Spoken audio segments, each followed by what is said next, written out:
आज हम एक काफ़ी ज़रूरी गाइड पर बात कर रहे हैं, अकेलेपन में जीवन कैसे जिएं। ये उन एहसासों और रणनीतियों के बारे में है जब कोई बिल्कुल अकेला महसूस करता है दुनिया में। तो हमारा मकसद है इसके जो मुख्य विचार हैं वो प्रैक्टिकल कदम जो अकेलेपन से निपटने में मदद कर सकते हैं उन्हें समझना। तो चलिए देखते हैं इसमें क्या है। गाइड बहुत सीधी बात करती है। पहला कदम है स्वीकृति। कहती है कि सच्चाई को मान लेना, भले ही वो पसंद ना आए, आगे बढ़ने के लिए ज़रूरी है। इनकार वो तो बस दर्द को बढ़ाता है। बिल्कुल। और ये जो स्वीकृति की बात है ना, ये बहुत गहरी है। इसका मतलब ये नहीं कि हार मान ली, नहीं। इसका मतलब है कि जो है, जैसा है, उसे देखना बिना लड़े। हाँ, अभी ऐसा महसूस हो रहा है, ये मानना। ये एक तरह से मानसिक जमीन तैयार करना है ताकि आगे बढ़ सकें। सही कहा। तो ठीक है, एक बार मान लिया, स्वीकार कर लिया, उसके बाद गाइड एक बहुत ही कह सकते हैं ठोस उपाय बताती है। एक रूटीन बनाना, नियमित दिनचर्या, जैसे सुबह उठने का एक पक्का समय, थोड़ा व्यायाम, कुछ पढ़ना। ये एक ढांचा देता है। ये सुनने में तो आसान लगता है, पर हाँ, आसान लगता है, पर ये बहुत शक्तिशाली है। गाइड इसे मूक मित्र कहती है, जो दिलचस्प है।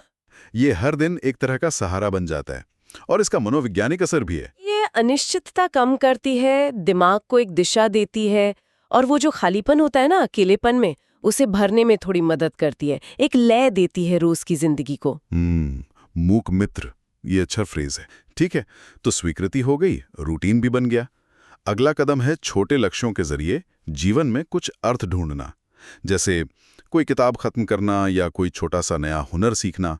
गाइड कहती है जब लोग नहीं होते तो शायद उद्देश्य ही हमें चलाता है। बिल्कुल सही। और ये लक्ष्य वो सिर्फ इसलिए नहीं कि कुछ हासिल करना है, असल में ये सुबह बिस्तर से उठने का एक कारण बन जाते हैं। इनसे एक दिशा मिलती है, प्रेरणा मिलती है, और एक एहसास होता है कि हाँ, हम आगे बढ़ रहे हैं, भले ही छोटे छोटे कदम हो। ये एहसास बहुत जरूरी है। हाँ, कुछ मकसद होना चाहिए, चाहे छोटा ही क्यों ना हो। अच्छा, तो आगे गाइड ये भी कहती है कि जुड़ाव सिर्फ जान पहचान वालों तक ही सीमित नहीं है। दायरे से बाहर भी कनेक्शन खोजे जा सकते हैं, जैसे स्वयं सेवा करना या ऑनलाइन कम्युनिटीज या फिर एक जैसे शौक वाले ग्रुप्स। हाँ, और ये सोचने वाली बात है। कई बार बिल्कुल अजनबी लोग जिनसे हम शायद किसी कॉमन इंटरेस्ट या काम के लिए जुड़ते हैं, वो अचानक से आपके सबसे बड़े सपोर्टर बन सकते हैं, अपनेपन का एहसास दे सकते हैं जहां शायद उम्मीद भी ना हो।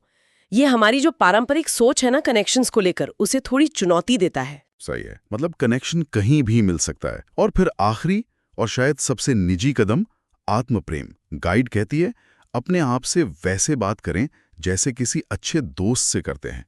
खुद का सहारा बनना, ये थोड़ा अमूर्त सा लगता है। हाँ, ये शब्द थोड़ा वैसा लग सकता है, पर इसका मतलब सिर्फ बाहरी देखभाल जैसे पैम्पर करना वो नहीं है। इसका गहरा मतलब है अपनी भावनाओं को समझना, उन्हें स्वीकार करना, खासकर जो मुश्किल भावनाएं हैं, उनके साथ नरमी से पेश आना, खुद की आलोचना करने के बजाय खुद पर दया करना। ये एक तरह से अंदर से खुद का सबसे मजबूत दोस्त बनना है, और ये पहले कदम स्वीकृति से भी जुड़ा है। समझ गया। तो अगर हम सार देखें तो ये गाइड अकेलेपन से निपटने के लिए कई चीजें बताती है। सच्चाई मानना, एक रूटीन, छोटे लक्ष्य, नए कनेक्शन, और हाँ, खुद के प्रति दयालु होना। बिल्कुल। और गाइड का एक निचोड़ है, एक रीसेट विचार जैसा। वो कहती हैं, मैं अकेला नहीं, मैं अपना हूँ। ये बहुत शक्तिशाली बात है। ये अकेले होने की भावना को लाचारी से हटाकर आत्मनिर्भरता की तरफ ले जाती है। नजरिए का फर्क है, अकेलेपन को एकांत की शक्ति में बदलना। मैं अकेला नहीं, मैं अपना हूं। वाह, ये सच में सोचने पे मजबूर करता है। और यहीं से एक सवाल भी मन में आता है जिस पे शायद हम सब सोच सकते हैं कि अपनी देखभाल और आत्मनिर्भरता बनाने और साथ ही बाहर की दुनिया से मीनिंगफुल रिश्ते बनाने, इसके बीच वो सही संतुलन कैसे खोजा जाए। ये शायद एक लगातार चलने वाला सफर है ना।